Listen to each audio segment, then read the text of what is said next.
Good evening, ladies and gentlemen. I am Engineer Prageet Vijay Sekara, Sri Lanka, Secretary of Sri Lanka section of American Society of Civil Engineers in USA. I welcome all of you to this webinar session about design and construction technologies in high-skew bridges, case study with the greatest skew bridge in Central Expressway, Section 2 in Sri Lanka. I will invite Engineer Kamala Gunawardana from Civil Engineering Sectional Committee in Institution of Engineers Sri Lanka to give some introduction about today our resource person. Engineer Kamala, is over to you now. Thank you, Engineer Prageet. Am I audible? Yes, Kamala. Thank you. Good evening to all of you. As you know, I'm Kamala Gunawardana, council member from the ISL and the chairperson of the Civil Engineering Sectional Committee of this knowledge sharing subcommittee. So as a highway consultant, actually, I'm really happy to join this webinar, and I'm honored to give this instigating speech today. Also, I am happy to say that Civil Engineering Sectional Committee, we have contributed a lot. We have shared more and more knowledge among our members of the ISL as well as other professional bodies like IC, UK, and now USA chapter as well. So from these programs, we could develop our instincts, insights, and also to develop our professionalism while achieving a better living standard. So about the today's webinar, this is about the design and construction technologies in high-skewed bridges, case study with greatest bridge in CP2, that is from Meerigama to Kurunegala. So the CP2 project was remarkably cherished by almost all the citizens in the country during past few months. Main specialties for the project was fully accomplished by these local resources, including financing, design review, construction supervision, project management, and so on. Right now, let me introduce the resource person for this webinar today. This Engineer Sailor Sumana Singha. Now he is not a unknown person or someone. Now he is very much with us with several webinars. So he's a consulting structural bridge engineer he was the consulting structural bridge engineer for Central Expressway Section 2. He's a product from University of Mortua, graduated in 2004. He obtained his master's from Griffith University, Brisbane, Australia. He's an OSCE scholar and received academic excellence for his master's studies in Griffith, Australia. So these are some of his the small quantity of achievements. Further, he is a member of the Institution of Engineers UK, Institution of Engineers Sri Lanka, and Society of Structural Engineers Sri Lanka. He is serving as a professional review panelist at the ISL. Engineer Cell has more than about 18 years of experience in structural design, and he has worked in infrastructure projects funded by ADB, World Bank, and JICA. Actually, his expertise is directly associated with design of structures in expressways and highways, including major structures such as viaducts, bridges, overpasses and underpasses, superstructures with pre-stressed concrete girders, including continuous girders, box girders, steel concrete composite structures, steel truss bridges, etc., etc. Yes, we are starting the event right now.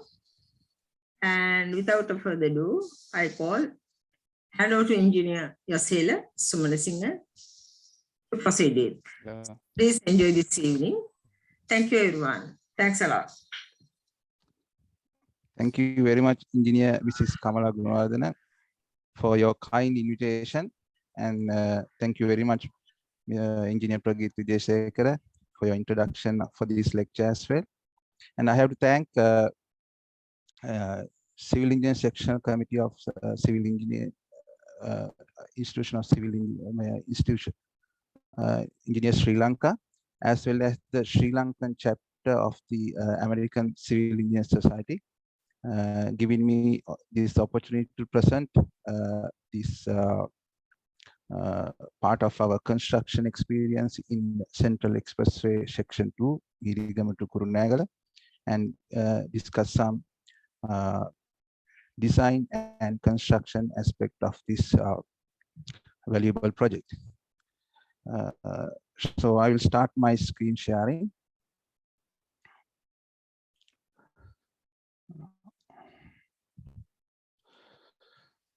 So today I'm going to talk about the Skew bridge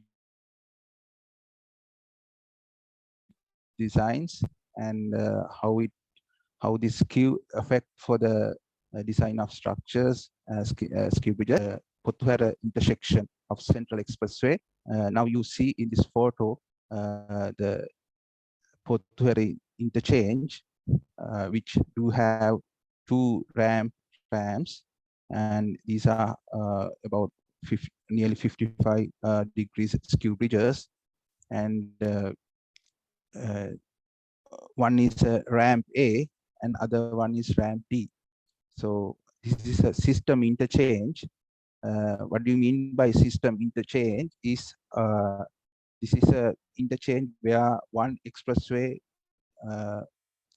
connect to the another expressway, but there are no exit or entrance point, direct exit or entrance point for the normal traffic.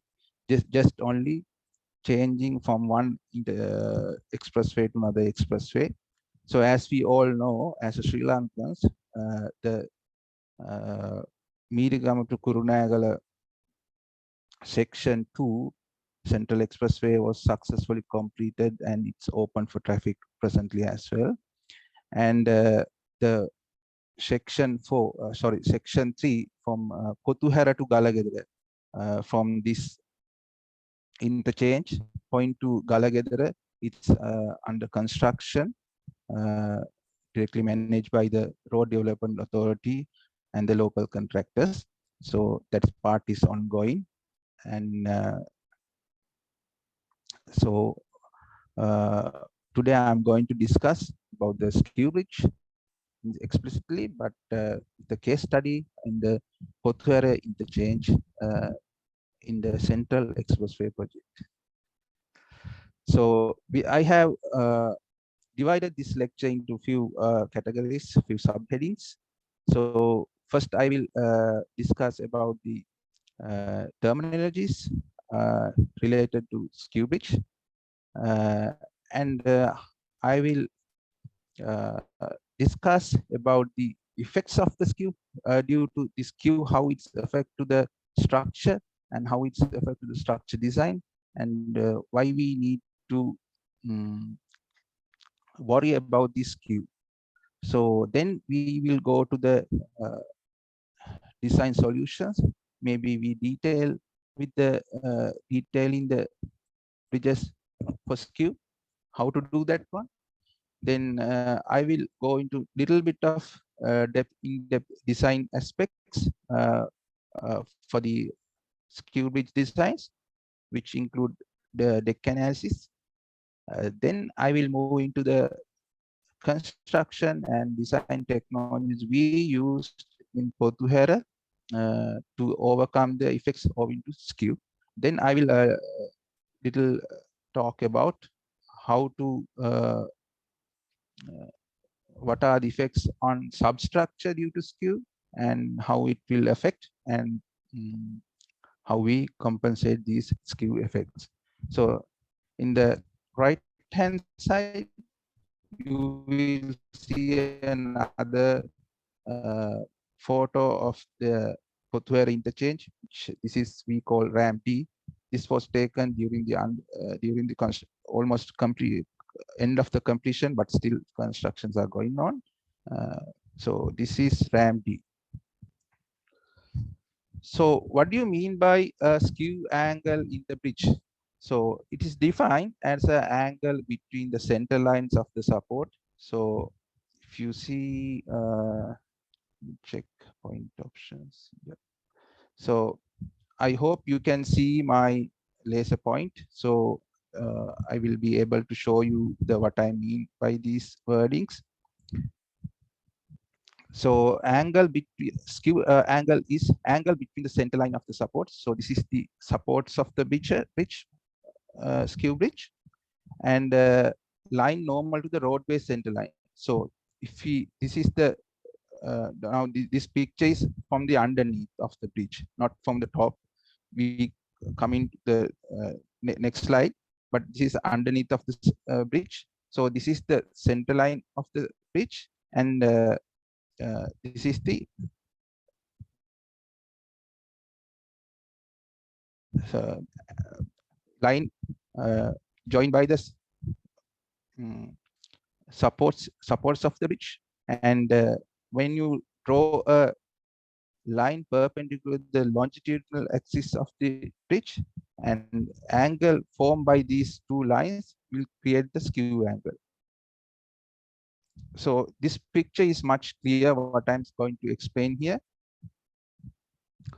So now this is the supported edges, and these two are the supported edges, and these are the free edges of the bridge.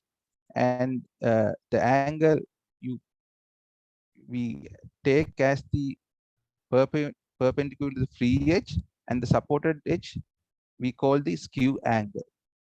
Now there are two main angles two angles formed by the skew of the bridge. Now if you see, there is an acute angle here between the free edge of the supported free edge and the support edge. This acute angle we call acute corner, and there is another obtuse angle here. We call that one obtuse corner. So based on the angle value less than 90 or greater than 90, we define this one acute or obtuse corner. This is very important to discuss about the skew effects of the skew in a bridge. So now we have a definition in RDA bridge design manual in Sri Lanka. If you see, there is no any other design specification. Local design specification for the design other than the bridge design manual developed by the Road Development Authority in 1997. Since there is no any other code of guideline other than the code of practice, maybe BS 5400 or Eurocode, we rely on the bridge design manual for the local conditions. So what it say about the skew? So it's first define the skew as similar to we discussed earlier slide. The skew is defined as the skew angle is defined as the inclination of the abutment, the perpendicular to its free edge, the similar to what we discuss here. It's define the skew angle. Then it's say an important aspect here. When the skew angle is less than 20, it says you don't bother about the skew. Just go like it's a right angle bridge. The detailing of the bridge or the detailing of the SAB can be accommodated as a normal bridge, and you may use a normal type of girders irrespective of the skewness if it is less than 20 degrees. But if it is greater than 20, you have to check whether the skew effects to these bridge design, beam girder designs, deck designs, etc., etc. So now RD is giving this 20 degrees limitation. So if you go to the other code of practices or other design guidelines given by the several other highway agencies, let's say UK or Australia, this value is somewhat some little different. It varies some from 20 to 30. Some American standards say it's 30, and maybe Australia is sticking to the 20. So this may be 20 to 30. So in Sri Lanka, we stick to the 20 degrees margin. So now let's see what is happening when there is a skewness in the bridge deck. So if you know, this is the normal bridge deck, which is supported perpendicular to the longitudinal center line of the bridge. And this is a very normal bridge, and we now we call it, we can call it as a supported bridge. And when you have the load here distributed to these two ends, and the load path is in between the two supports. So its load is divided to support like this, as denoted by the arrows. So what happened when there is a skew? When there is a skew, the load path doesn't act as a similar to the right angle bridge. It uh, it goes from the obtuse corner to other obtuse corner, and as a result, there is so many effects of the in the bridge deck. Now this is a more elaborative schematic drawing. What is happening here? Now if you see, now this is the support here. So and this is the support here. Now this support is spanning not between the now load transfer is not between these two supports. It transfer between the one support and the free edge of the deck. So if the skewness is high, this effect is very high. As a result, there will be so many effects which we are going to discuss. Now this is another illustrative of the what we are going to happen due to the skewness. Now there will be a uplift in the acute corner, and there will be a high shear forces at the obtuse corner, and also reaction forces at the obtuse corner. Now this is happen due to the load path what we have discussed here. So all the loads transferring to these obtuse corners. So that as a result, there will be a high reaction in the obtuse corner, and load transferring to acute corner is less, so that shear forces are less, and perhaps there may be a uplift and lesser reaction forces at the acute corner. So these are the load paths, clearly define what is happening. So if you have a skew deck, we are with less torsional distribution system, you can see that will happen in the deck. So what will happen if we not properly address these issues in a skew slab? There will be cracks. So this is I took this from a picture from something somewhere else, not in the Central Expressway, to illustrate what kind of cracks will develop in the deck if we not address this skew issues in correct manner. So there will be corner cracks similar to this one, and this may happen owing to the loads, as well as these cracks may appear during the construction stage as well, because there may be diagonal cracks. Main contributor, the research papers say most of the crack appeared in the skew bridge decks were due to shrinkage and concrete, the high temperature issues in the concrete mixers. So we may now sometimes design engineers may tend to heavily reinforce these skew obtuse corners and acute corners to get rid of these cracks. But again, we have to keep in mind that heavy reinforcements also restrain the structure from shrinking. So it's act as a restraint. So there will be cracks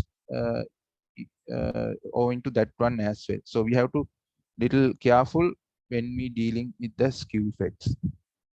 So as I described, the problem associated with the skew are about it's basically there's a modified load path, and there will be high shear forces in the obtuse corners, and there will be reduced shear forces in the acute corner, and there may be a possibility of uplifting. And now if you see, girder moments reduce, but torsion and negative moments increase. Now what is happening here? Now I go to this page again. Now if the load path is like this, the girder moments, longitudinal moments are very high. But when there's a skew, there is a lateral distribution of loads. So as a result, the longitudinal moments will get reduced in the girder, but it will increase the torsional effects, torsional effects forces in the girder. So that's what this number 4 is about. And there may be possibility negative moments at the corners as well. So now this skewness, due to this skewness, there are so many, as we described, that uplift in the acute corner, and there are high shear forces in the obtuse corner, and there are some lateral torsional effects on the deck, so that there may be large horizontal displacement in the deck. So what that mean? That means it's affect to the bearings and the expansion.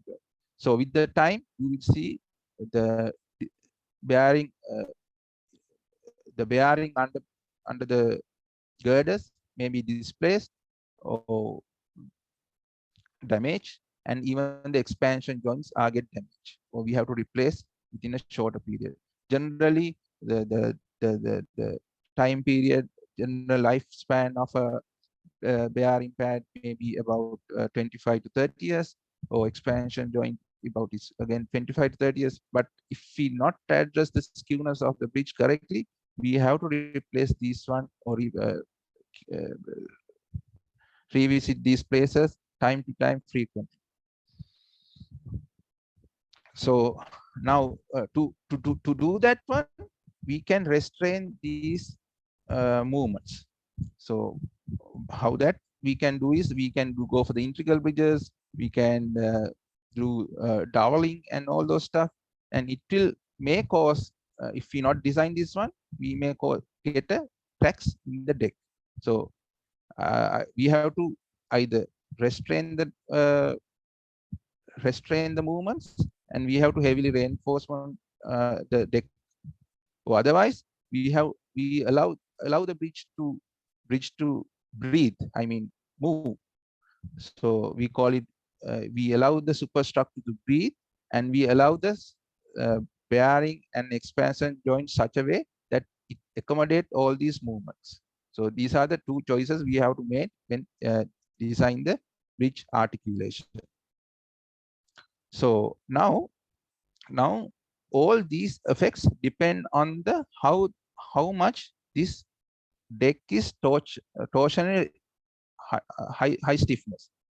Now what is this torsional stiffness is mean? Now if you take a deck, if you load the deck in a sideways, how much it will transfer these loads to other end laterally. So if there's a high torsional effect, it will correct greater transfer. But if there's a low stiffness in the bridge deck, there is a low transfer of forces laterally. So normally, generally, if the box girder types cellular decks, even the high depth solid step has a solid slabs do have a high torsional stiffness, so that I described earlier will be high. But if you consider the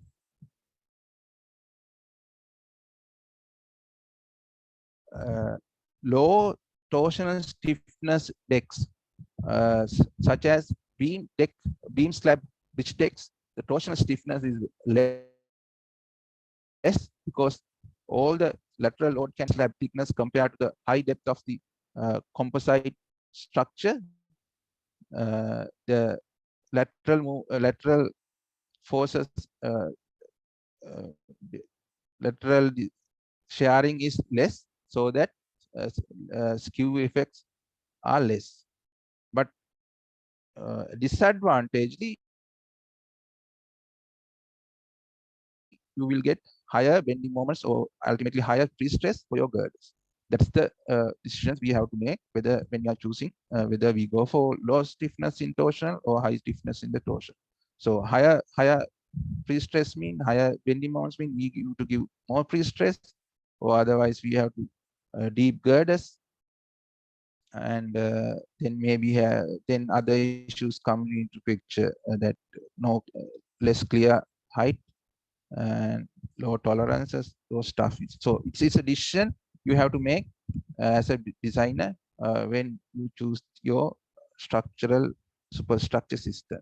So now this is another picture what we have. This is about our Potuhari interchange. Now this is about RAM T. So you see the skewness of the bridge, and this is the girders we have used, and so this is a beam and deck slab type of bridge deck, so that we have minimized our skew effects. However, we have to design the bridge decks for their larger moments and with the high pre-stress. Now I'm going to my third part of the lecture, where how do we detail the skew bridges. Now, if you see this acute angle, we can produce the reinforcement like this, but what happened here, there is no any bonding length for this corner reinforcement, so that these are not effective. So that although we produce this reinforcement here, there's no any bonding length for this one, so that it is effectless and there may be cracks in the corner. So it's like we have produced a section with unreinforcement, so that there will be spalling of concrete and chipping of concrete. So we have to do the correct detailing when we do the detailing, reinforcement detailing for the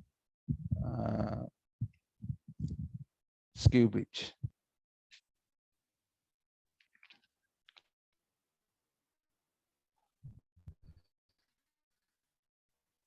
And so what we can do for this this issue. So what we can do is, we instead of going like this, we put a break back. We call break back. So the deck can be have this kind of this part, so that there is no corners, that there are sufficient space as to put the reinforcement, and this we reduce the acute corner effects by putting this kind of geometry for our decks. So this is a bridge deck, and this is the abutment structure. So we modify our bridge deck as like this shape, so that we have sufficient space in the acute corners and obtuse corners to do the reinforcement detail. So that is another way of get rid of this problem. Another one is, we put more reinforcement, allow such a way we fan out the reinforcement like this, and we provide sufficient reinforcement to cater the radially to cater those expected cracks. So if we take let's say 3 meter bar, 3 meter long bar, and we put like this to compensate all the cracks. So this is another way of detail. Then we come to the how do we place the bridge girders in the abutment structure. So either we can keep like this, the straight square end of the beams like this, or we modify these girders like this on the plan uh, in the abutment. So both way are allowed. It's depend on the what you are restrained at the site. So generally, if you see uh, casting of this kind of shape is difficult. This is very straightforward, but it's depend how do you want to do this one. Then again, in the slab, we can do the reinforcement in different ways. So all these three types are allowed. There is no any hard and fast rule. You should go for type 1, type 2, or type 3. You can do it, but you have to design. That's the only requirement. So one way is you put the main bars in the parallel to the free surface, free edge, and distribution parallel to the supports. So other ways you put the main reinforcement perpendicular to the supports and parallel to the distribution parallel to the support. In the type 3 you put main reinforcement parallel to the free edge and distribution steel perpendicular to the main steel. So these are the three types. Literature shows that type 3 has a better performance. Let's say not the better performance, I would say higher bending resistance, but it doesn't matter. Type 1, type 2, type 3 all are allowed, but you have to do the design. So to do that one, there is a theory called wood and armor moments. For we can use this one because in a skew slab there is a direct bending moment, and as I said, due to the high skew there is a torsional moments also. So what wood and armor moments will do is it combines all this stuff and give you the bending moment for the particular direction you want. In softwares, we use this kind of interpretation for to the direction definitions, and we need to get the correct bending moment for the reinforcement direction we are putting. So you can't get this direction of reinforcement bending moment, and you can't put the reinforcement in this direction. So what you have to do is you have to correctly identify the bending moment for the respective direction, and you have to take account the plane bending moment and the torsional bending moment both together and put the reinforcement. If you do so, there will be no any issue the your deck. Now, when it comes to the analysis of the bridge deck,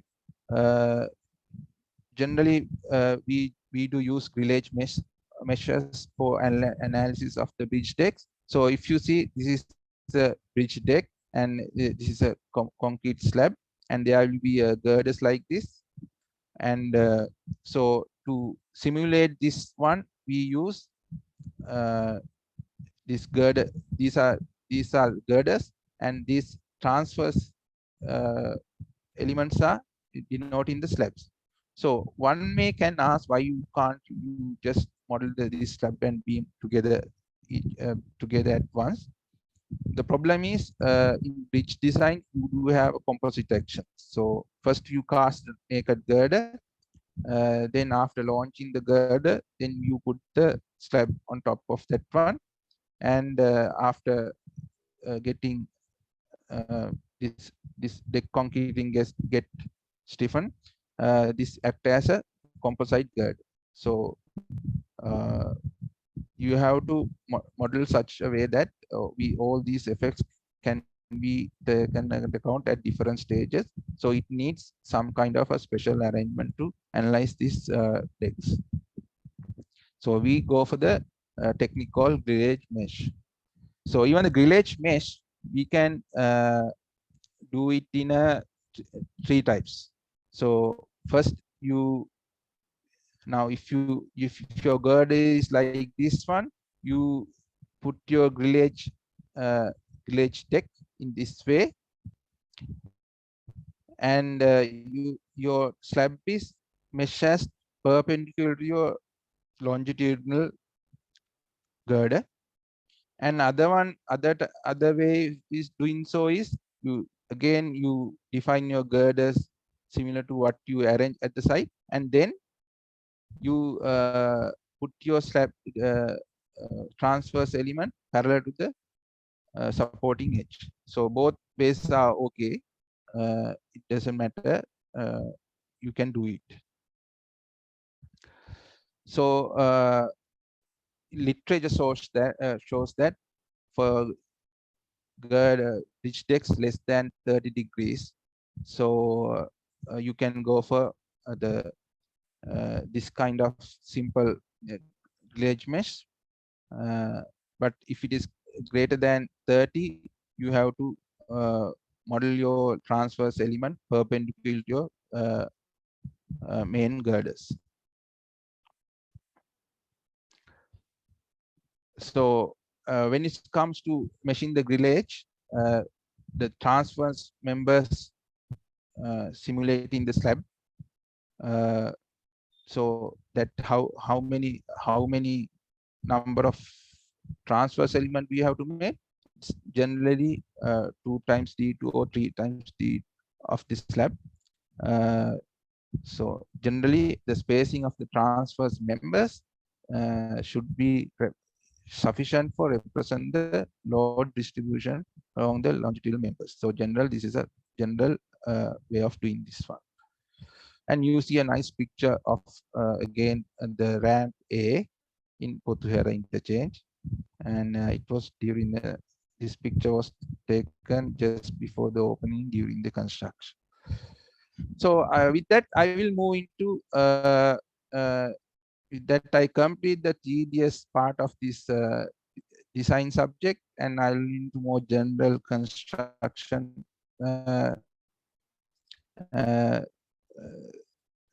topic in Potuhera system interchange. So here you will see now this is the system interchange we do have, and this is the ramp. We call it ramp A, and this is the other ramp bridge. This is we call ramp T. So this is another way. So towards this way it's Colombo. Towards that long mountain side it's Kurunagala. So you will see this bridge when you pass in this Potuhera. You will feel how skew it is, and please watch that and keep looking on the details for this bridge when you're traveling along this road. And this part is still under construction, and these parts have been constructed. So what will happen here is now this is Kurunagala in this picture. This is Kurunagala. This is Colombo. So so when vehicle comes from Colombo, you can go like this and go to Galagedara like here. If you come in from the Colombo, you take this ramp and you can go to Galagedara. You can decide in this way. And if you are coming from Galagedara, again you can come in this path and join to the Kurunagala from this ramp. So these are the two ramps what I'm talking about. This is another picture from the Kurunagala side. So, this was taken from the Colombo side. This is another picture from Kurunagala side. So this is ramp A, this is ramp T. So this is the part I'm going to take my case study. This is another nice picture of this one. So this is ramp A and this is ramp T. So this is ramp A. So this picture is about ramp A, and this picture is about RAM D, what we can see in this part. So I have already done a seminar or presentation on Central Expressway project earlier uh, with the invitation of Civil Engineers Section Committee of Institution of Engineers Sri Lanka. So I think some of our most of our viewers, engineers, colleagues do know about this project. So this was the project management of this expressway done by the Road Development Authority, and MG Consultant was the leading consultant in association with so many other local consultants such as RDC, CA, Oceana, CECB, and Greentech, and SECL. And the design and construction of this Pottuara interchange was done by Maga Engineers itself. And so these are the main three parties for this project. Earlier, this project, this system interchange was belonged to section 3, but during the construction, it was transferred to the section 2, that's mean Meergama to Kurunegala section for the continuation purpose. So right, as a result of that, you can now travel from Meergama to Kurunegala continuously without any hindrance due to that decision. So we have to praise the project management division of the RDA for taking such a timely decisions. Again, now this is the plan view of the system interchange. As I explained earlier, now this is the way we are traveling from Colombo here, and this is towards Kurunegala. So Colombo, if you want to go to Kandy, so you have to take this ramp and go like this, this way. And this is the ramp way, which I'm going to describe in this seminar. And if you coming from the Galagedara and you want to go to Kurunegala, so this is the path you have to take, and you will meet the ramp D here, which we have already done. But the unfortunately, this part is still under construction. So right now you can't go to Galagedara from this one. This part is already constructed, and this part has to be done. So this has been constructed, but cannot be operated. But all the main expressway is trafficable, so you can take your vehicle from Meergama to Kurunegala. So ramp A of the Pottuara interchange. So again, I think I have refreshing your mind. This is a interchange of a, we call it system interchange, where there is no entrance or exit point for general roads, but just this is a moving from one expressway to another expressway, so that we call it a system interchange. And this is a ramp A interchange. It does have 30, 35, 235 spans, and one single 30-meter span and 20-meter span bridge. It's a combination of 20, 35, 30 span arrangements. And since this is a ramp, the width of the ramp is little less, so that only 4 beams were used to in the cross section to build this ramp. So this is the another longitudinal view of this bridge ramp, where you can see the 30-meter span, and this is a 35-meter span. There's a 35-meter span and 30-meter span and a 20-meter span. Sorry, 20-meter span. I think this has to be corrected. So why we use 235-meter 235 spans here is because of this road. We have to allow this traffic. So we have limitations. So we do have to use the greatest length to this span. Now, when bridge is curved and we use the simply supported girders, it is very easy to use smaller girders and get the curve. But when this type of constraints are geometric constraints are there, we have to adapt. This kind of longer beams. So we have managed uh, to do this bridge in a very short notice due to this arrangement. If I describe a little bit of history of this one, as I said, this was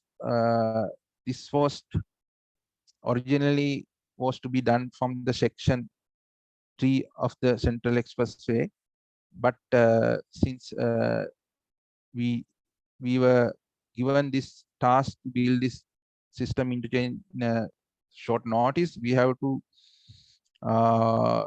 change the designs. Earlier it was like a box girder, but we were trying very hard to complete the project, but unfortunately this COVID and all the issues came, so that all the imports and all the things got struck, so that the formwork systems and all these necessary supporting equipments couldn't deliver on time, couldn't get on time to the site. So we took a drastic decisions to complete this project with the span arrangements, changing the span arrangements, and such a way arranging these beams. Now these 30, 35, 20 meter girders, we have casted thousands of girders for this project, so that our casting, there are several casting yards in the project. So casting of these girders were not an big issue for us. But there were no any box girder bridges in our rest of the section. So to do the box this section, we do have to get the new formwork systems and new launching systems and all those stuff. But we had a very little time. So what we did, we took our available resources and changed the span arrangements, and contractor and the RDA and the consultant work together tirelessly to achieve this target, and all these land acquisition issues were there. So kudos to all those who involved in these activities to facilitate this construction, because we just such a short notice we deliver this project with the available resources. So these are the span arrangements. And for the ramp D, it is also very highly skewed, but we managed to do it with 35 meter girders. And now accommodating this one, we have to appreciate the highway designers also, both the contractor, RDA, and consultant highway design engineers, allowing this kind of geometrical revisions in their designs, not compromising the standards, but allowing find the ways and means to doing this kind of adjustment to achieve the targets. So I have to thank all the engineers and decision makers who involved in this project, allowing this kind of progressive decisions without compromising the quality and the cost.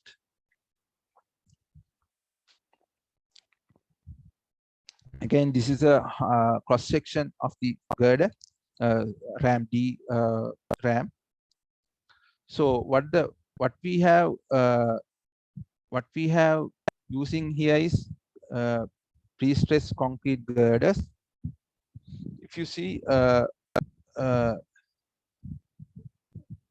we use pre-stressed girders, PSC girders, and in top of that there will be a slab. So for this system interchange, as I said earlier, there are 20, 30, 35 meter lengths, and we use grade 40 and 50 girders. And for the continuation, we use link slab. So there we use the minimum number of expansion joints in the bridges, so that you don't find any discomfort while you are riding. So to make sure that you get a comfort riding in the bridge, we use only 2 expansion joint at the start of the bridge and end of the bridge. Other than that, there is no uh, intermediate expansion joint in the bridge. Here is now this is a you put a link slab here. So this is a one deck. Now this is a 2 ends of the supported bridges here, girders, and this is the diaphragm wall here, and there are two girder decks here, casted. Now in between that we put another slab here. So we don't join these decks by expansion joint. Instead, we put a link slab here and make sure that there is no any expansion joint in between that discomfort the ride. Not only discomfort the ride, it will give some maintenance issues as well. So if more expansion joints mean more problems in the maintenance as well. So it's a riding comfort as well as maintaining purpose. This is another illustration of a picture, few pictures of the ramp T. And if you see now, this is the middle span. Now this is the main trace, and you will see that we have used 4 columns and four columns,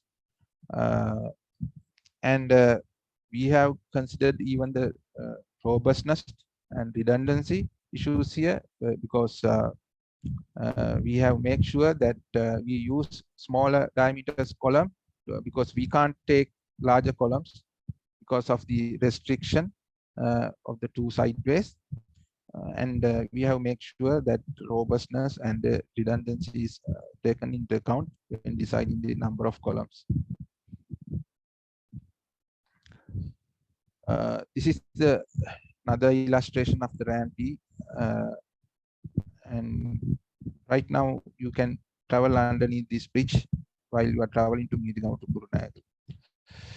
And this is another picture of the ramp A during the construction, and you can see how skew is this piers, and these are the diaphragms.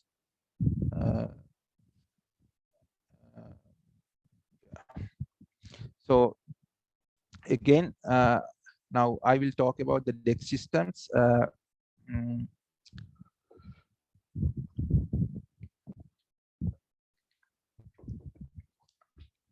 Deck system what we have used. So this is the girder we are using. This is the naked girder. So after launching this girder, after launching these 4 girders into the substructure, there's an intermediate slab, 200 millimeter slab connecting these 2 flanges. So this is the now if we talk about the construction stages, first we launch this bridge into position, and then we cast these then we cast the diaphragm walls this in the between the girders. Then after that we complete this 200 millimeter slab. Then after, now again this is the first composite action. Then there will be another slab on top of that 100 millimeter thick slab. This is the second composite action of this girder. So there will be 2 composite actions in the different times. So during the construction, we have to take in account the effects of these things in the detailed design. Now, as I said, we adapted very low torsional stiffness deck type, minimizing the skew effects. And even we decide the number of diaphragms with a minimum effect to the which gives the minimum effect to the skew effects. So that what have we done? We have limit the transverse dispersion of the loads, and that's how we get rid of the skew effects. And good part of that one, it allows this very speed construction, and it allows us a easy launching of girders. And so those are the uh, uh, good side of that one. So what is the bad side? Bad side is design wise, this girder gets a high bending moment, high longitudinal bending moments. As a result, you have to introduce high pre-stress, and even you have to go for the uh, greater height of the girder. So anyhow, we manage such a way that we can do these girders with the available formwork. So I mean, we have casted these formworks for other elsewhere in the project. We have casted thousands of them, and we can use the same formwork system with a minor modification to cast these girders as such a way that we reduce our construction time, we reduce our construction cost, and we were able to achieve our objectives expected by our employer. So now this is a single span of a 30-meter girder. I took this picture to explain you the number of diaphragms we adapt. So there will be 2 end diaphragms in 2 corners, and there will be mid diaphragms. So mid diaphragms were parallel to the supporting edge, so that this is also easy in the casting of the diaphragms. So our earlier we had used 5 diaphragms for our bridges, the other systems, allowing more greater lateral. Since this is a skew bridge, we minimize the lateral dispersion, and we get to overcome these skew effects. So this is a longitudinal section of a 30-meter girder, and you see this is the girder, and this is the flange part, and at the corners it's to withstand the high end block forces, pre-stress forces. There's a concrete block here in the middle part, so only thin web, and this is the diaphragm section, and so this is the type of girder we have used, and these are the pre-stress tendons profiles to do the post tension. So so basically we adapt a deck and girder system efficiently to address these skewness and the curvatures. So that's a one construction and design decision we took in view of completing this project within the time and the within the cost. And when it comes to the bridge bearings, we always use the elastomeric type reinforced bearing pads. Now, what you mean by elastomeric is elastomeric reinforced is if you in there, these are steel plates are there. So in between the rubber, these steel plates are there. It will reinforce this bearing. As a result, it will take more compression and shear strain, withstand more compressive strains. And so these are the types of loading it has to resist these bearing pads. So we used this kind of bearing pads. Now with the designs, now we done several modelings of this one contractors, designers have done different models, and the consultant engineers, we did our independent models to evaluate this stuff. So we make sure that all our design calculations are similar and we get the same results, converging this stuff. So as a result, within a very short period time, we make our check and balances that we did it very hurriedly, but we make sure that all the stuff we done in a very done the things in quality assurance manner, such a way that other than the checking the designer's model, we build our own models, and we do have our own spreadsheet to check this design. So it's like an independent design checking, so that we made sure that we won't find any blunders in our design, because I have to make another point here.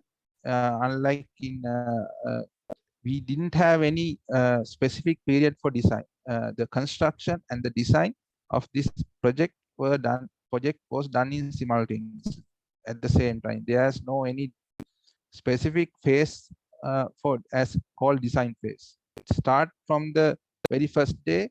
Design and the construction started at the very first day of the project.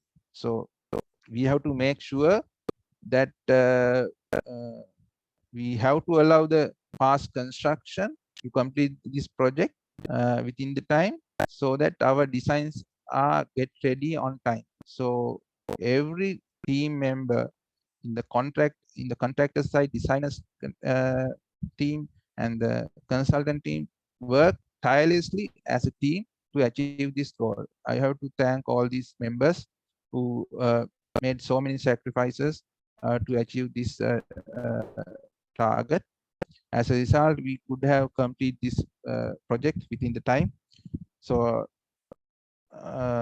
I'm very happy about that. With the later development in Sri Lanka, if we drag this project right now, I'm sure that we will not able to complete this project, and it will halt because with the problems we face now. And so I will, with this one, I will go into little detail on the modeling part. Yeah, I will go into this.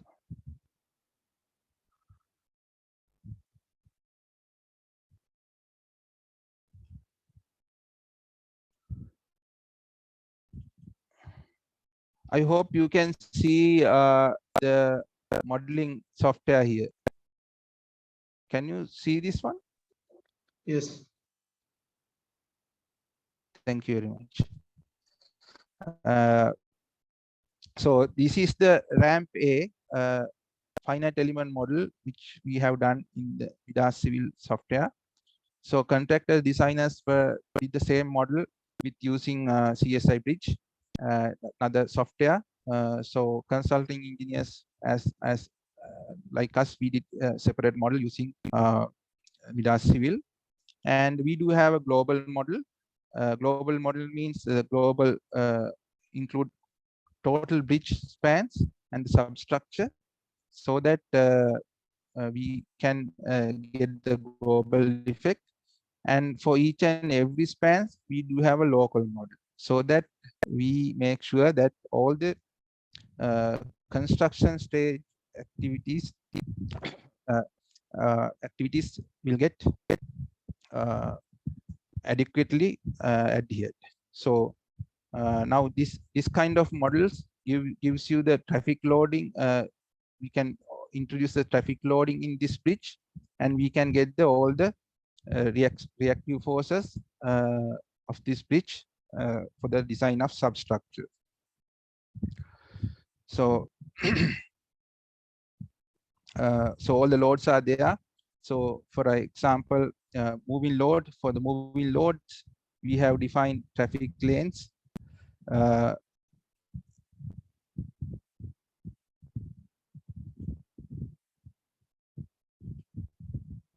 So these are the traffic lanes. We have introduced these traffic lanes. There are 3 traffic lanes, and there are HA and HP vehicles here. So these are the HA type. If you little bit of familiar with the highway loading, we did this design for BS 5400 Part 2 2006 version. So as per that, the HA is defined. What happens?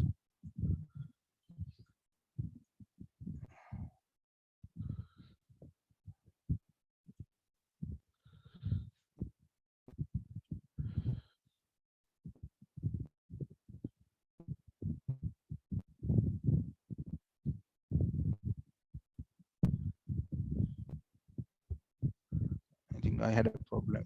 Just give me a small second.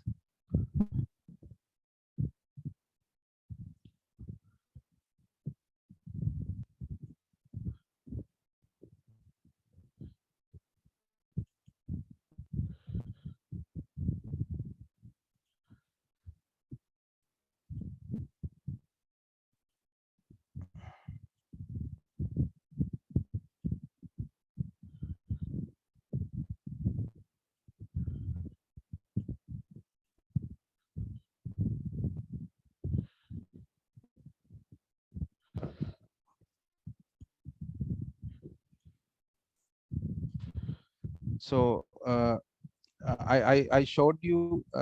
I hope you can see my presentation now. Yes, Engineer Shilan. Okay, thank you, Mr. Engineer Prageet. So this is the RAM-D modeling, RAM-D global modeling for this one. So in this model, you can see that there is a this kind of small part here. These are we call elastic links, and this represent the bearing pads. So we have modeled these elastic links. There are 6 degrees of freedom, such a way that it has the same properties of the bridge bearing. So this is a trial and error process. We have to get the design the bearing pads based on the reactions here. So we do the bearing pads using this reaction, and then we get the results, and we get the same results inserted to this one. Again, we refine the reaction forces and see that all these bearing design and the global model reactions convergence each other, so that all are in uniform status. So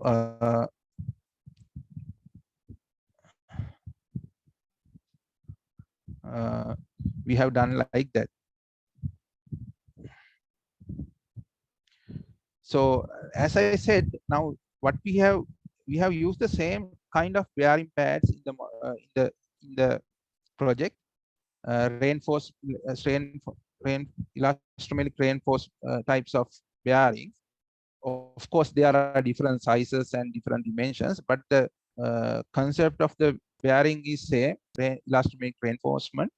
But here, as I said, there will be so many displacement deflections in the expressway in the Skew bridge, so that we make a small adjustment. We introduce a small L angle to hold this bearing pads in position. Otherwise, it will with the time, with the traffic loading, and even with the temperature and the shrinkage creep movements, there will be some displacement in the bearings. To overcome that one, we hold these bearing pads tight at the bottom. But when you doing that, so part of your bearing pad is not effective. This part is not effective because it's restrained. It doesn't allow to completely. It's not involving in the movements. So we have accommodated those kind of things also in our bearing designs.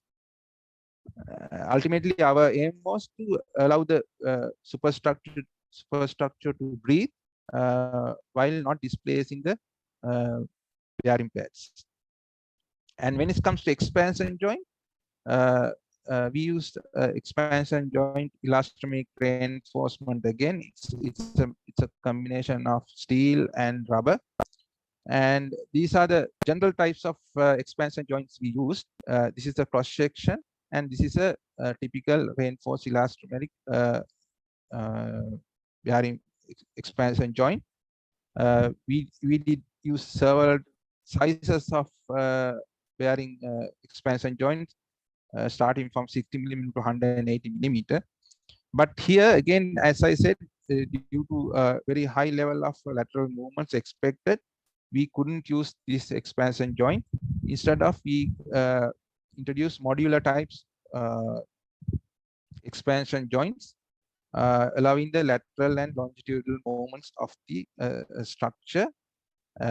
So this is the special type of expansion joint we use for these superstructures.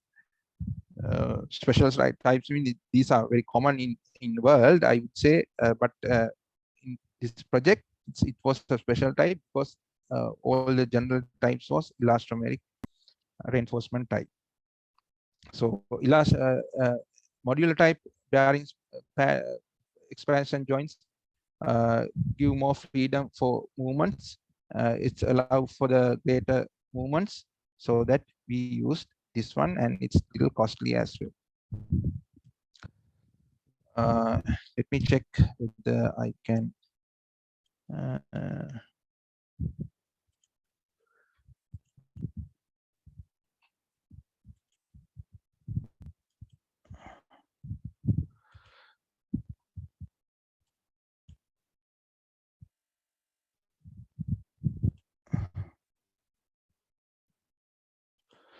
So as I said, this is the global model, and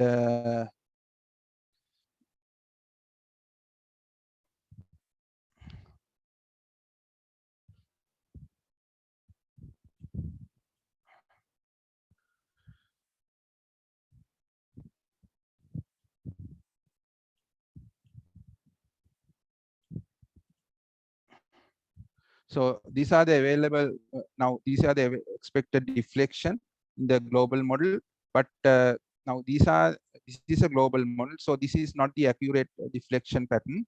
We have to consider part by part, considering all the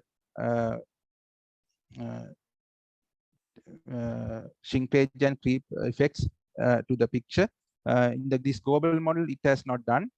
This is the basic modeling for the road traffic, and we can get the deflections of the due to road traffic and the restraint condition for this girder, this bridge, and we can get the moments and like this, and these are the moments, and we can get this stuff, different load combinations, and like that. So the time dependent forces due to creep and shrinkages cannot be evaluated from this one. For that one, we have you can see my screen. Am I Engineer Pragit? My software screen? Yes, sir, it's visible. Okay, thank you.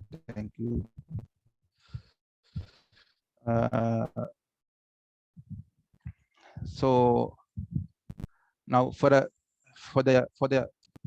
construction stage, we have done a separate model for each and every span. Now, if you see, we have done construction stage. Now, this is the naked girder. We have done the casting, and we have done the pre-stressing. So due to pre-stressing, there will be deformations.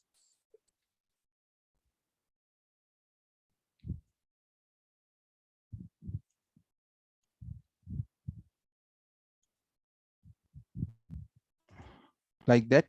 So if you see, these are 50 millimeter. Due to the pre-stress, there will be a camber, upward camber, and estimated one is 50.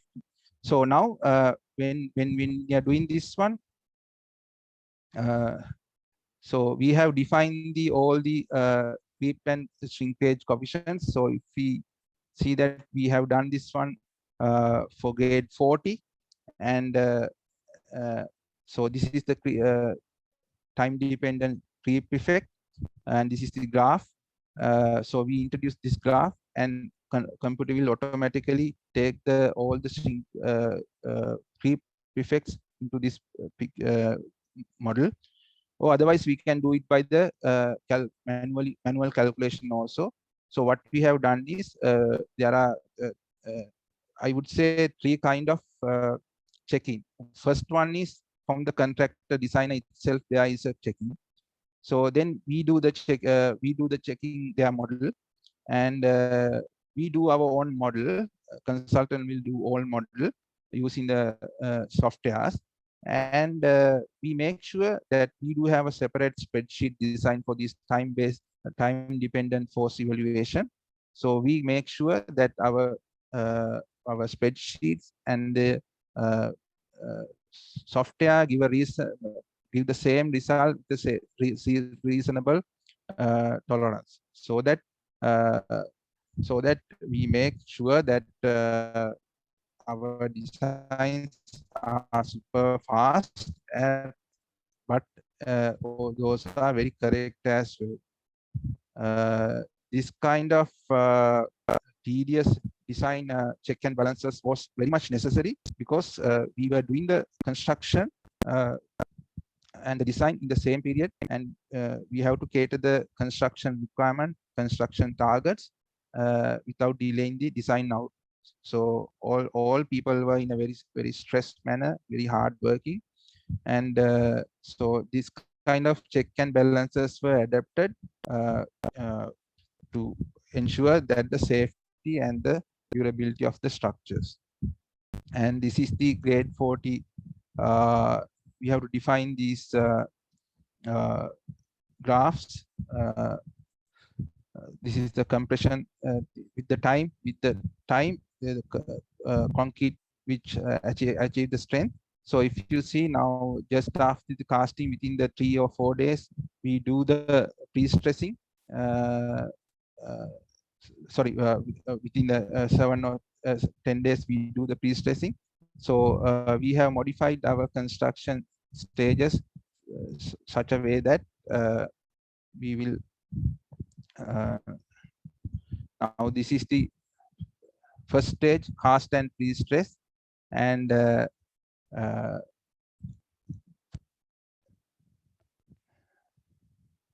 after getting the strength, let's say you get the strength of your casting compressive strength, we do the pre-stressing, and then after another 2 days, another about 30 days, we do the launching, and then another 15 days we do our diaphragm casting, and then we do the 20 millimeter thick wet concrete between the flanges, and there is a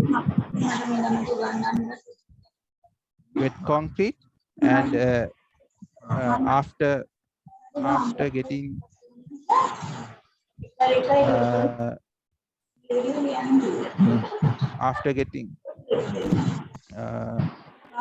can you please check your mics, because I'm getting some disturbances. We can mute this one now. Can we mute this one?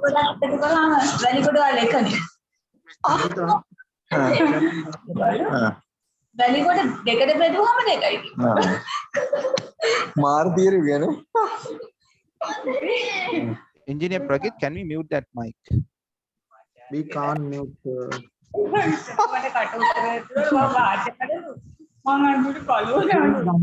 Dear participant, can you check your mic? We are getting some disturbances. Yeah, Engineer Damita, can you please check your mics?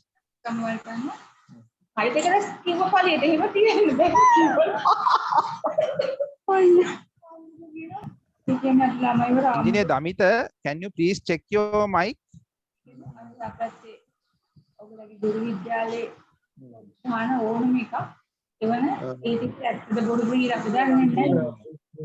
Engineer Damita, can you hear us? ini Kamita පාඩම් කරවල ළමයාව මිරිකලා ඒක ලියවන. these are the common problems you have to face, so you have to tolerate this one. Anyhow, I will go to this session. It's all right if others are tolerating. So then we do have the 200 millimeter wet thickness slab. And then there will be a composite. After this wet concrete get hardened, there will be a composite action, so that ප්‍රොෆෙසර්ස් ටික අල්ලගෙන ඒ level වලට paper එක හදනවා. ඒගොල්ලෝ හදාන්නේ paper එක ඒගොල්ලන්ගේ someone knows this engineer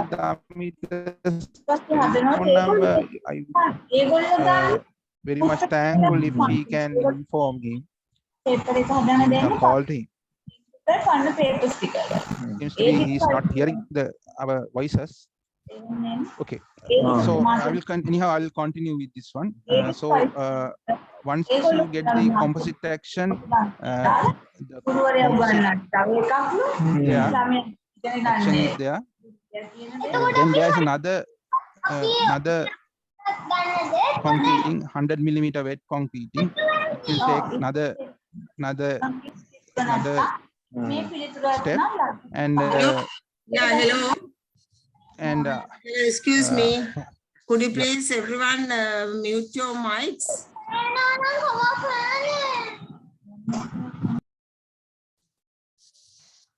okay, thank you. So the last stage is about construction of barriers and put the wearing courses. So that is also done. And the final stage, we do allow about another 10,000 days to with all this one to allow full creep and full shrinkage effects, so that all these construction stages are incorporated into this model. And with that one, we now after pre-stressing, this is the deflection. Now after during the deflection, let's say within another 30 days, there will be a different deflections when the which launch is there. Then with the casting of diaphragms, deflection is reduced due to this weight and load dispersion. So like that, we have to check all these deflections. And before the concreting and before do the asphalting, we do check these deflections theoretically, and at the site also we do check manually. So we make sure that all these deflections are somewhat in a same region in the theoretical as well as the calculation. So ultimately there will be no any sagging part in the sag in the deck. And if there's a sag, there will be a water stagnation in the road, and it when during the rainy it will be pooled, or there will be a small water film in the bridge. With the high speed, these small water films is very dangerous. It will skid. So we'll make sure that safety of the traveler is there, which are very hard, given a very high level of design checks during the design as well as during the construction. So when it comes to the expressway designs, this is one other aspects which we have to do with comparative to other road structures, where we have to very careful about these stagnation of water and water films in the bridge or in the even in the normal highway expressway surface, so that no accident will happen during the rain time. So these are the local models we have done. And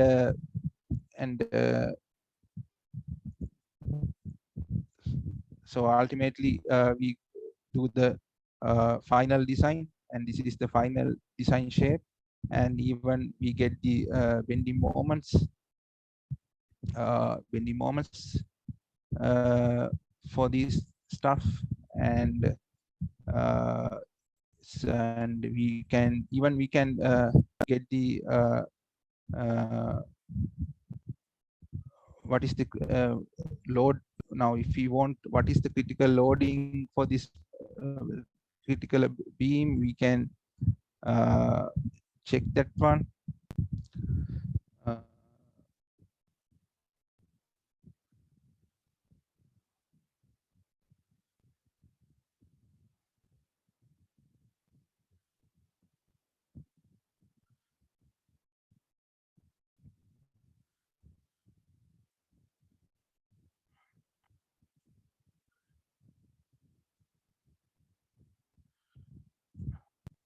So if we want to get the maximum bending moment here, this is the typical moving vehicle load loading. So this is the KEL, and this is the uniform load. So this is BS5400, and this is completely different in the Eurocode. So this has done for the BS5400 2006. So we can get what is the even HP, what's the HP type. So to get the maximum moment at this point, this is the HP loading. So many stuff can be done with this sophisticated softwares, and nevertheless, it always it's good to check with the your manual calculations or a spreadsheet as a designers. So now you can get the stresses and check all these stresses.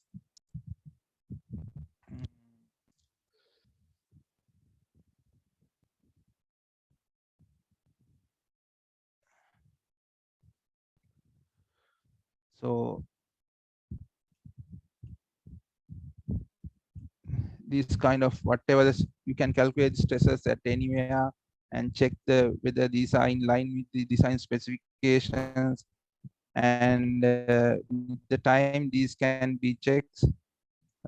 So it's a our life has made easy by these softwares, but nevertheless software is a kind of stuff. You give something, you get out of thing, you don't know what it happened inside. So that it's a very good practice to check this one doing your manual calculations. And so this is the ramp A. I will go to the ramp D also.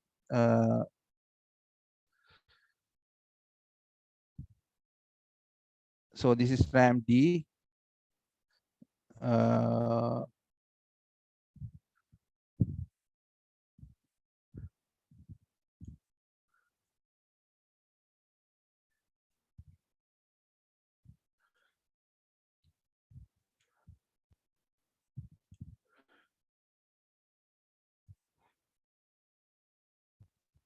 So this is the MD global model here, and again, this is we do have using for get the traffic loading and the basic reaction forces here. So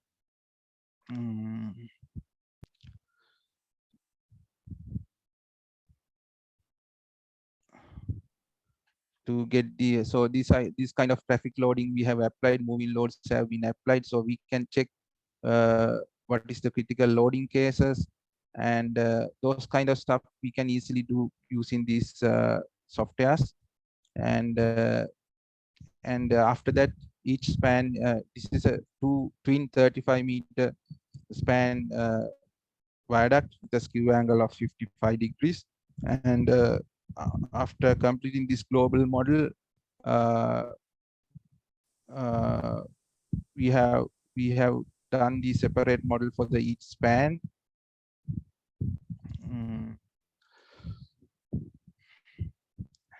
So this is the separate model for the 35-meter span, the skew, and as I said, this girder has a and there is a then there will be another 200 millimeter 200 millimeter flange section. Then finally there will be a 100 millimeter flange deck section, so that all these all these stages has been correctly accommodated into these models, so that you will get a very accurate. Hello, excuse me, sir. Yeah. We can't see your screen. Am I Can right? you share your screen, please? Sure. I'm sorry for this. How long I am speaking without my screen? I take 1 minute or something. Okay. Thanks. Sorry.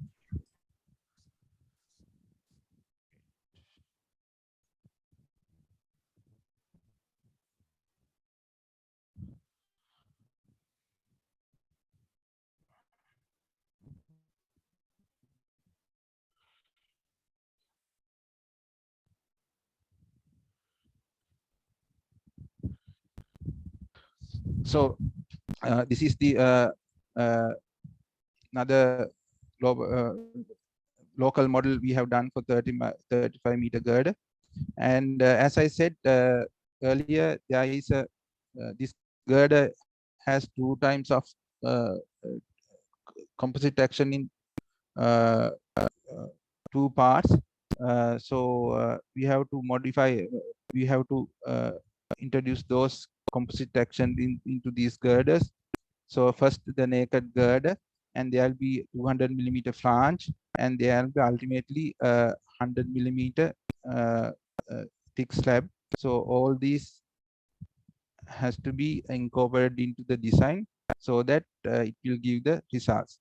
Again, there is a construction stage for the casting, grouting, launching, and diaphragm casting, and 200 millimeter deck concreting, and this is composite action of the 200 millimeter.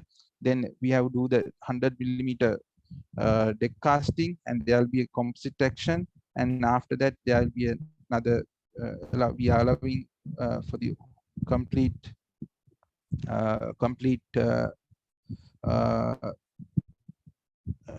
creep and shrinkage to be delivered. Let's say it's 10,000 days. So all this stuff is checked, and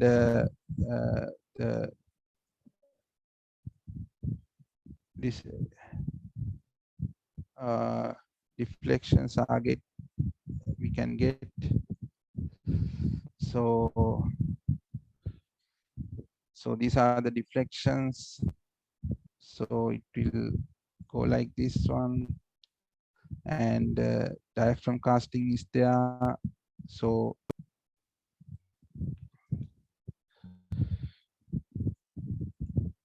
and finally the post construction is there. We can get the bending moments, and even we can get the stresses at the each stage.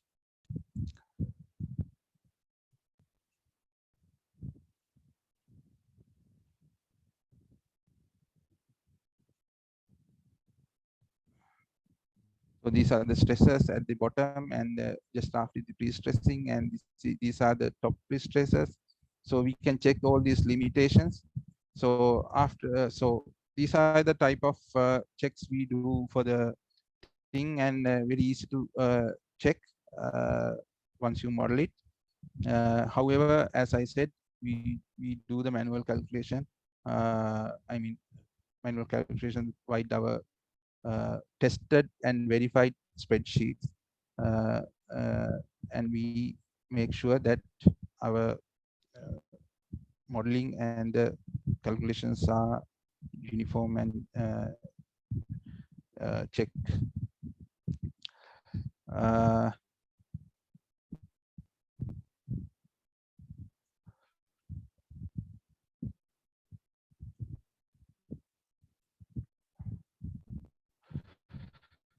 So as I explained, now these are the, so we can all get the displacement and deflections for all these designs, and with that I move to another part.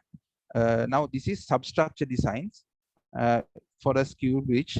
Now this part is not applicable for us in our designs, our prototype designs, because we allowed our superstructure to breathe. That means with the creep and shrinkage and all the highway loading movements, this bridge superstructure can get breathe. It can move because of the bearing stuff. But if we not providing the bearings, let's say integral bridges, all the abutment wall and the deck and cast in, monolithically, there will be no any space to breathe this superstructure. So all whatever the deformation, it will transfer to this substructure. So in that kind of structure, when you do a skew bridge analysis, you have to be very little careful. So basically, what I mean is now this is a plan view of such a skew type of structure. Now, due to the skewness, it will rotate around some point here. It will rotate. So when it's rotate, you have to be very careful in the substructure design, because there will be active soil pressure and passive soil pressure. So if it is moving this direction, this soil part is in active stage, and since there's a little more movement here, this part is passive pressure. Again, this part in active, this part in passive pressure.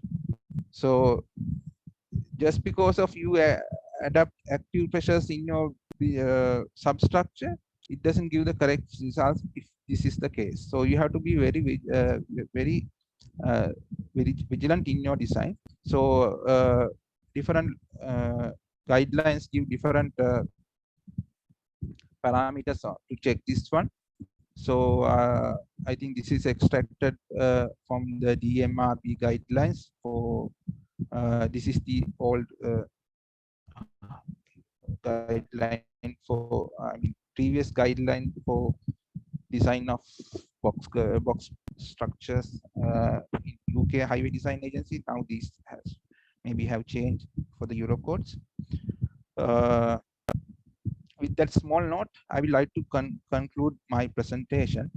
I think I was able to give you something to think in the what we have done in the Central Expressway designs and in our design practice. With that, I will hand over the mic to Engineer Prageet for your conclusion.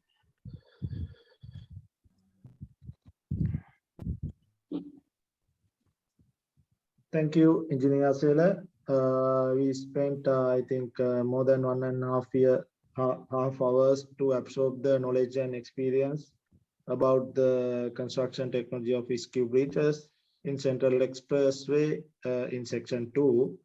Now we have allocate some 5 minutes time to ask the questions. If you have any questions, you can use the chat box, or now start the time to.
I think Engineer Prageet, there is one question Is there further unclear areas related to Skew which research needed? Yes, I think so. There are so many areas, gray areas we can do research.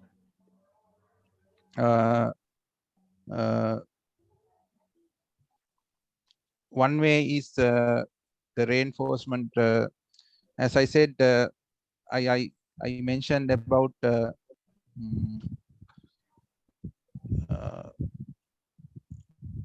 let me check.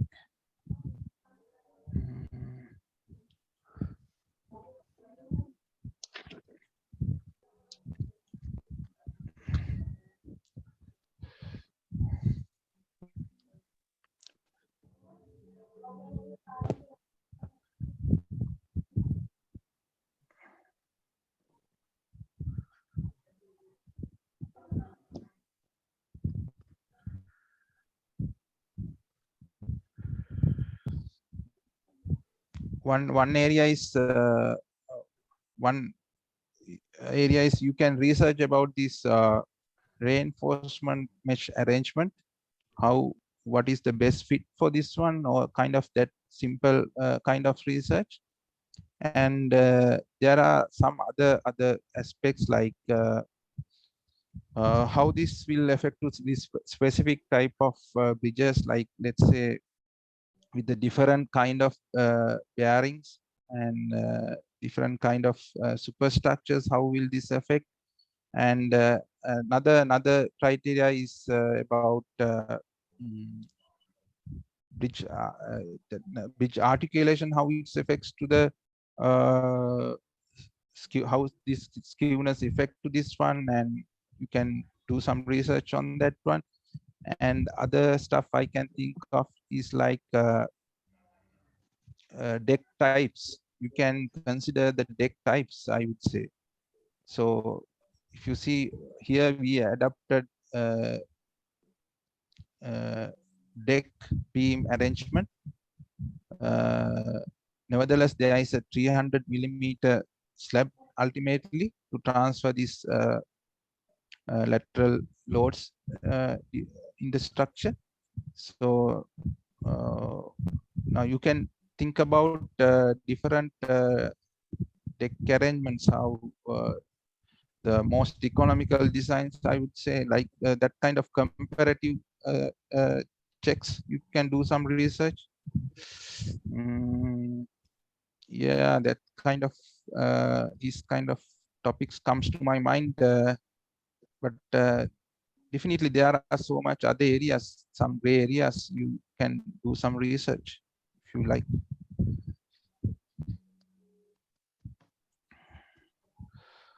For robust instead of forward to use concrete wall, please give your justification for this one. So what this question is about, we used 4 columns in the middle of the middle pier. So what the question is asked about the concrete wall, why you can't use the concrete wall. One thing is, this is more cost effective. The amount of concrete we have used is less than the concrete wall. And other thing is aesthetic aspect, and the theme of the theme of it's aligns our theme what we used in other part of the project, where we always use the column. So at this location only, we don't want to make change, and it gives a pleasing aesthetic aspect as well. You can see the both side of the road, and it's aesthetically pleasing, and it's more sustainable design, because we are not using we are optimizing the material usage, and that kind of arguments comes to my mind when answering this question. And if you see, it's relative to each person, but if you can see this kind of wall construction in other expressway in Sri Lanka. If you see the outer circle highway, this kind of wall construction has been adopted, and it's an individual base, but you can see when it comes to quantitative thing, mainly it's about concrete volumes, and when you do mass hundred of structures like this, there are so many cost savings from the concrete. So that was the rationale behind that one.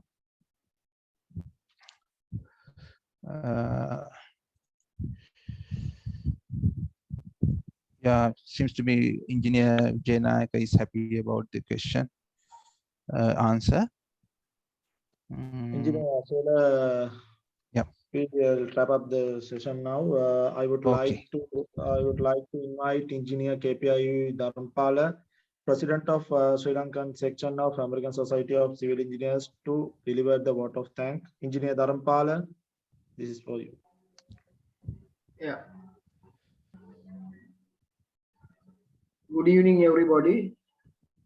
In sir. Can you hear me? Yeah, we can hear you. We can hear you. Yeah. Good evening to everybody. Being the president of the American Society of Civil Engineers, it gives me an great impressive to deliver this vote of thanks at the end of this session. First of all, I would like to thank our resource person, Engineer Yasela Sumanasinghe. He delivered a lecture on design and construction technologies in high skewed bridges. So I highly appreciate. He honored my request to have this lecture on behalf of American Society of Civil Engineers. He gave a very comprehensive and informative lecture covering all aspects of this topic in a highly professional manner. So Engineer Yasela, on behalf of American Society of Civil Engineers Sri Lanka section, I take this opportunity to thank you. Thank you very much.